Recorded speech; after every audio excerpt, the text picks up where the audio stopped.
Hi. അപ്പം അതാ door തുറന്നുകാണ്ട് നോക്കുമ്പോൾ നല്ല നേരമൊന്നും വെളുത്തിട്ടില്ല കേട്ടോ. അപ്പം ഞാനങ്ങനെ പുറത്ത് കുറച്ച് നേരമൊക്കെ ഇരുന്ന് കാണ്ട് ഞാൻ പിന്നെ നിബുവിനെയും നിച്ചുവിനെയും മദ്രസക്ക് കൊണ്ടാക്കാൻ വേണ്ടി പോയിട്ടോ.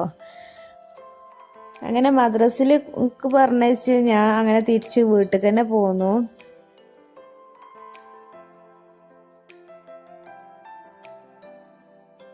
ഇനി നമുക്ക് നമ്മളെ പണികൾ തുടങ്ങണം കേട്ടോ.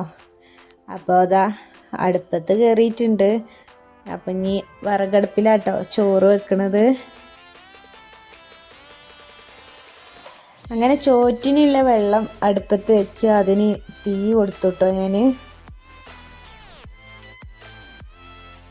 കുട്ടികളെ മദ്രസിൽ കൊണ്ടാക്കിക്കാണ്ട് തിരിച്ചു പോന്നപ്പോൾ ആകെ തണുത്ത് ഇതായിരുന്നു കേട്ടോ. അപ്പോൾ കുറച്ച് ദിവസമായിട്ട് തൊണ്ടവേദനയുണ്ട്. അപ്പം ഞാനിതാ ഈ മസാല ചായ ഇട്ടപ്പോൾ കുറച്ച് ദിവസമായിട്ട് ഇങ്ങനെ ഉണ്ടാക്കിയിട്ടാണ് കുടിക്കൽ. അപ്പോൾ വെള്ളം അടുപ്പത്ത് വെച്ചു. അതിലോട്ട് ഞാൻ പട്ട, ഗ്രാമ്പു, ഇഞ്ചി ചതച്ചത് അതും കൂടെ ആയിക്കിട്ട് പിന്നെ പാലും കൂടി പാർന്നു കൊടുത്ത് അതിലോട്ട് ഞാൻ ചായപ്പൊടിയും കൂടി ഇട്ടിട്ട് ഇങ്ങനെ ഇട്ടോ കുറച്ച് ദിവസമായിട്ട് ഇപ്പോൾ ഞാൻ ചായ ഉണ്ടാക്കുന്നത്. അപ്പോൾ നിബും നിച്ചും മദ്രസക്ക് പോകുമ്പോൾ ചായ കുടിക്കൂല കേട്ടോ. അപ്പോൾ നിച്ചു ആണെന്നുണ്ടെങ്കിൽ ഒരു ഗ്ലാസ് പാലും കുടിക്കും, നിബു ആണെങ്കിൽ ചൂടുവെള്ളം കേട്ടോ കുടിക്കുക. അപ്പോൾ അതാണ് ഞാൻ മദ്രസക്കൊക്കെ കൊണ്ടാക്കിയിട്ട് വന്നിട്ടാണ് ചായ കുടിക്കണത്. അപ്പത്തിന് നമ്മളെ വെള്ളം തിളച്ചിട്ടുണ്ട് കേട്ടോ.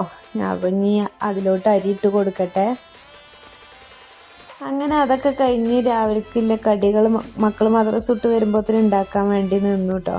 എന്നും ദോശയും അപ്പവും പുട്ടുമൊക്കെ ഉണ്ടാക്കിയിട്ടൊരു മടുപ്പല്ലേ കുട്ടികൾക്കാണെന്നുണ്ടെങ്കിലും. അപ്പം എന്നാൽ ഇങ്ങനെ ഒന്ന് ഉണ്ടാക്കാമെന്ന് വിചാരിച്ചിട്ട് ഒരു കപ്പ് റവ എടുത്തു. അതിലോട്ട് കുറച്ച് തൈരും കൂടെ ഒഴിച്ച് കൊടുത്തു. പിന്നെ കുറച്ച് വെള്ളവും ഉപ്പും കൂടിയും ഇട്ടിട്ട് ഞാൻ അരച്ചെടുത്തു കേട്ടോ.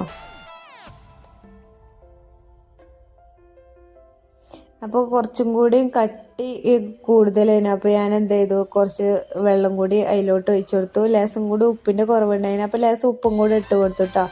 അപ്പോൾ അങ്ങനെ ഒരു പാത്രം അടുപ്പത്ത് വെച്ചു. അതിലോട്ട് കുറച്ച് വെളിച്ചെണ്ണ പാർന്ന് കൊടുത്തു.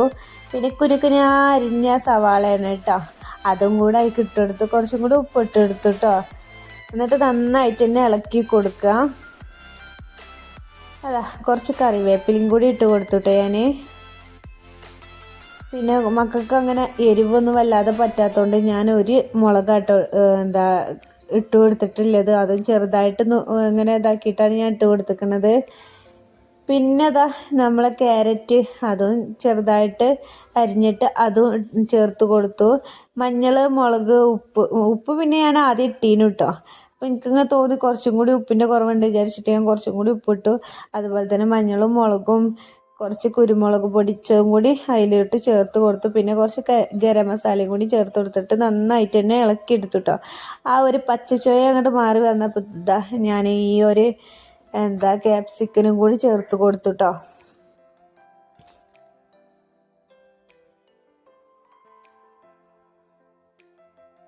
ഞാൻ പാത്രത്തിന് നടുക്കരായിട്ടൊരു കുഴി ഉണ്ടാക്കി കൊടുക്കുക. അതിലോട്ട് കുറച്ച് എണ്ണ ഒഴിച്ച് കൊടുത്തിട്ട് ഞാൻ ഒരു മുട്ട പൊട്ടിച്ചു കൊടുത്തു കേട്ടോ.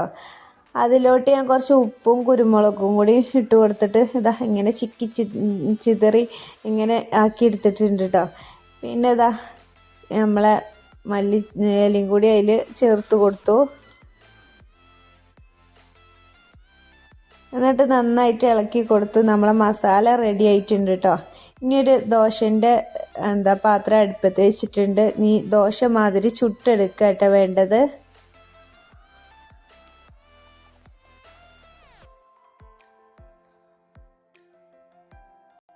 അപ്പം ഇങ്ങനെ ദോശ ചുട്ടുകൊണ്ടിരിക്കുകയാണ്.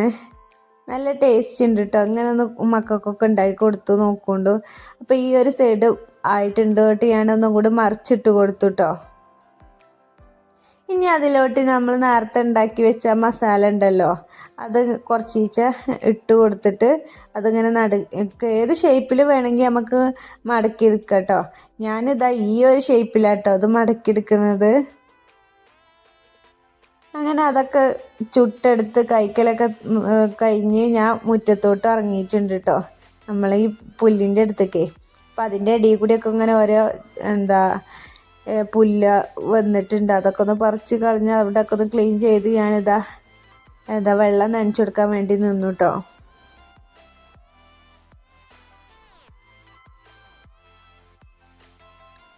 അപ്പം എൻ്റെ വീഡിയോ ഇഷ്ടപ്പെട്ടാൽ ലൈക്ക് ചെയ്യുക, ഷെയർ ചെയ്യുക, കമൻറ്റ് ചെയ്യുക, സബ്സ്ക്രൈബ് ചെയ്യാൻ മറക്കല്ലേ.